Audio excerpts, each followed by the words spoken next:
श्री कार्तिक मास महात्म्यम 14वां अध्याय। जलंधर का शिव के रूप में पार्वती के पास जाना। हे राजन, देव ऋषि बोले कि इस प्रकार जब जलंधर ने देखा कि भगवान शिव उसकी माया में फंस गए हैं तो उसने शिव का रूप धारण किया और पार्वती जी के पास पहुंचा तथा पार्वती जी की सुंदरता को देखकर काम अंध हो उठा। माँ पार्वती ने जब भगवान शिव को देखा तो उनके सम्मान हेतु उठकर खड़ी हो गई, मगर तत्क्षण ही उन्होंने जान लिया कि भगवान शिव के वेश में यह मायावी राक्षस जलंधर है। अतः वे तुरंत ही वहां से अंतर्ध्यान हो गई। तब निराश होकर जलंधर पुनः युद्ध क्षेत्र में आ धमका। जलंधर के चले जाने के पश्चात माँ पार्वती ने भगवान विष्णु का स्मरण किया। वे तत्काल उपस्थित हो गए और जलंधर की करतूत जानकर उन्होंने उसके शीघ्र ही मारे जाने का आश्वासन दे दिया। अब भगवान विष्णु विचार करने लगे कि जलंधर ने स्वयं ही अपनी मृत्यु का मार्ग बता दिया है। वह दुष्ट वृंदा के पतिव्रत धर्म के कारण ही मृत्यु को प्राप्त नहीं हो रहा था। अतः देवताओं के हित एवं अपने भक्तों की रक्षा के लिए मुझे वृंदा को उसके धर्म से डिगाने का घोर अपराध करना होगा, क्योंकि ऐसा किए बिना यह दुष्ट नहीं मरेगा।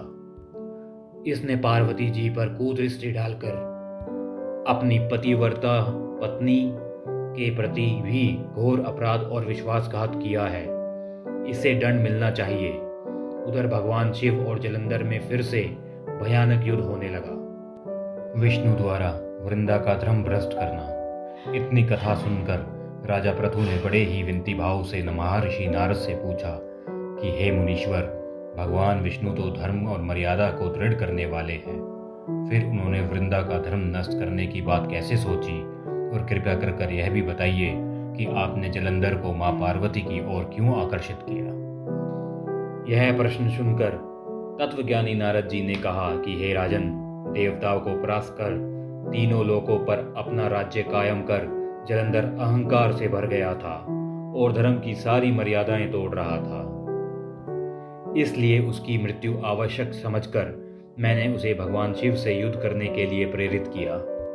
भगवान शिव अकारण उसे भला क्यों मारते, जबकि ब्रह्मा जी के अनुसार उसकी मृत्यु उन्हीं के हाथों होनी थी। इसीलिए मैंने उसे उस ओर प्रेरित किया। भगवान विष्णु द्वारा वृंदा का धर्म नष्ट करने वाली कथा है, सो सुनो। नारद जी बोले कि इधर शिव और जलंधर में भयंकर युद्ध चल रहा था और उधर जलंधर के दुष्कर्म के फलस्वरूप वृंदा एक भयानक सपन देख रही थी। सपन में उसने देखा कि उसका पति सारे शरीर पर तेल मले नंग धड़ंग भैंसे पर सवार होकर प्रेतों के साथ दक्षिण दिशा की ओर गमन कर रहा था। यह देखकर वृंदा की आंख खुल गई। पति की ऐसी हालत देखकर वह अत्यंत व्याकुल हो उठी और मन की शांति पाने के लिए वन भटकने लगी। एक वन में जब वह विचरण कर रही थी तो उसने सिंह मुंह वाले 2 राक्षसों देखे। उन्हें देखकर वह भयभीत होकर भाग खड़ी हुई।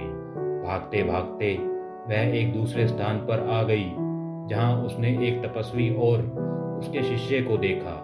उसने तपस्वी से अपनी रक्षा की प्रार्थना की। उसकी विनय सुनकर तपस्वी ने उस दिशा में देखा जिधर से वह दोनों राक्षस आ रहे थे। तब एक हुंकार में ही उसने उन्हें भगा दिया। वृंदा ने चैन की सांस ली और तपस्वी से बोली कि हे महामुने, मेरे पति जलंधर और महादेव में घोर युद्ध हो रहा है। कृपया कर ये बताएं कि इस युद्ध में विजय किसकी होगी। आप तो सर्वज्ञ हैं, आप ये भेद अवश्य जानते होंगे। उसकी प्रार्थना सुनकर मुनि ने आकाश की ओर देखा। उसी समय 2 बंदर वहां आए और आकर मुनि को प्रणाम किया। उसके बाद मुनि का संकेत पाकर वे वहां से चले गए। कुछ देर बाद वे दोनों आकाश मार्ग से आए और दैत्यराज जलंधर का सिर और धड़ वहां लाकर डाल दिया। वृंदा ने अपने पति का शव देखकर बहुत दुखी हुई और विलाप करते करते मूर्छित होकर पृथ्वी पर जा पड़ी। तपस्वी ने अपने कमंडल से थोड़ा सा जल निकालकर छिड़का तो उसकी चेतना लौट आई। वह पुनः विलाप करते हुए तपस्वी से बोली कि हे महामुने, मेरे जिस पति ने तीनों लोकों को जीत लिया, जिसे स्वयं विष्णु भी पराजित ना कर सके, ऐसा वीर पुरुष महादेव के हाथों कैसे मारा गया? हे महाराज, आप तो बड़े सामर्थ्यवान हैं, अतः किसी प्रकार मेरे पति को जीवित कर दीजिए। इस प्रकार वृंदा की विनती सुन तपस्वी ने कहा कि हे भद्रे, भगवान शिव जिसे मारे उसे कौन जीवित कर सकता है, किंतु फिर भी हम तुम पर कृपा कर देते हैं। ऐसा कहकर तपस्वी और उसका शिष्य भी अंतर्ध्यान हो गए। तभी जलंधर का सिर धड़ एक हो गए, वह जीवित हो उठा। पति को जीवित देख वृंदा उससे लिपट गई। जलंधर भी उससे प्रेम लाप करने लगा। तपस्वी ने अपने कमंडल से थोड़ा सा जल निकाल कर छिड़का तो उसकी चेतना लौट आई। वह पुनः विलाप करते हुए तपस्वी से बोली कि हे महामुने, मेरे जिस पति ने तीनों लोकों को जीत लिया, जिसे स्वयं विष्णु भी पराजित न कर सके, ऐसा वीर पुरुष महादेव के हाथों कैसे मारा गया? हे महाराज, आप तो बड़े सामर्थ्यवान हैं, अतः किसी प्रकार मेरे पति को जीवित कर दीजिए। इस प्रकार वृंदा की विनती सुन तपस्वी ने कहा कि हे भद्रे, भगवान शिव जिसे मारे उसे कौन जीवित कर सकता है, किंतु फिर भी हम तुम पर कृपा कर देते हैं। ऐसा कहकर तपस्वी और उसका शिष्य भी अंतर्ध्यान हो गए। तभी जलंधर का सिर धड़ एक हो गए, वह जीवित हो उठा। पति को जीवित देख वृंदा उससे लिपट गई। जलंधर भी उससे प्रेम लाप करने लगा। विष्णु एवं वृंदा का परस्पर श्राप देना। इस प्रकार वनों में ही उनके दिन व्यतीत होने लगे। मगर एक दिन अचानक वृंदा के मस्तिष्क में ये बात आ गई कि उसके पति की अब राक्षसों वाली वृत्ति नहीं रही। आखिर भगवान शिव के मारे हुए को कोई तपस्वी कैसे जीवित कर सकता है? इससे उसके मन में संदेह उत्पन्न हुआ। वह छिटक कर दूर हो गई और बोली कि तुम कौन हो? तुम मेरे पति नहीं, कोई छलिया हो। तुमने मेरे छल से पतिव्रता धर्म नष्ट किया है। मैं तुम्हें शाप देती हूँ कि तुम पत्थर हो जाओ। हे राजन, भगवान विष्णु ही वे तपस्वी थे जिन्होंने देवताओं तथा अपने भक्तों की रक्षा हेतु वृंदा का धर्म नष्ट किया, क्योंकि दैत्यराज जलंधर उसके तेज से ही नहीं मारा जा रहा था, किंतु इस प्रकार छल करके वे मन ही मन बहुत दुखी थे। वृंदा का शाप सुनकर उन्होंने कहा कि हे वृंदा, तुम्हारे श्राप के कारण मैं अवश्य शिलारूप हो जाऊंगा, किंतु तुम भी वृक्ष रूप होकर मुझको प्राप्त हो जाओगी। तभी वृंदा ने अपने पति के चरणों का स्मरण किया और अपने तेज से अग्नि उत्पन्न कर उसमें प्रवेश होकर भस्म हो गई। शिलारूप होकर भगवान विष्णु उनका स्मरण कर उनकी भस्म में लौटने लगे। उधर युद्ध में दैत्यराज जलंधर ने माया द्वारा पार्वती जी का रूप धारण कर लिया और शिव जी को मारने दौड़ा। यह देखकर शिव जी आश्चर्य में पड़ गए। पार्वती जी पर हाथ कैसे उठाएं? यह सोचकर वह नीचे की ओर मुख कर कर बैठ गए। तब जलंधर ने उन पे अनेक बाणों से प्रहार किया।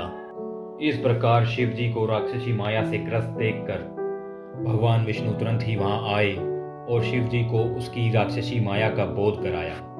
तब सचेत होकर प्रलयंकर भगवान शिव वेग से राक्षसों पर टूट पड़े। उन्होंने ऐसी भयंकर बाणों की वर्षा की कि राक्षस भयभीत होकर रण क्षेत्र से भाग खड़े हुए। तब शिव जी ने उन्हें शाप देते हुए कहा कि युद्ध क्षेत्र से भागे हो, इसलिए पार्वती के हाथों मारे जाओगे। इधर वृंदा का प्रतिवर्ता धर्म भंग होने जाने से जलंधर का बल भी समाप्त हो गया। इस प्रकार सभी देवताओं के तेज से बने सुदर्शन चक्र द्वारा भगवान शिव ने उसका वध कर दिया। सुदर्शन चक्र के प्रहार से जलंधर का सिर कटकर भूमि पर गिरा। जब जलंधर का तेज शिव में एवं वृंदा का तेज पार्वती में समा गया। श्रीमन नारायण नारायण नारायण भजमन नारायण नारायण नारायण लक्ष्मी नारायण नारायण नारायण भजमन नारायण नारायण नारायण।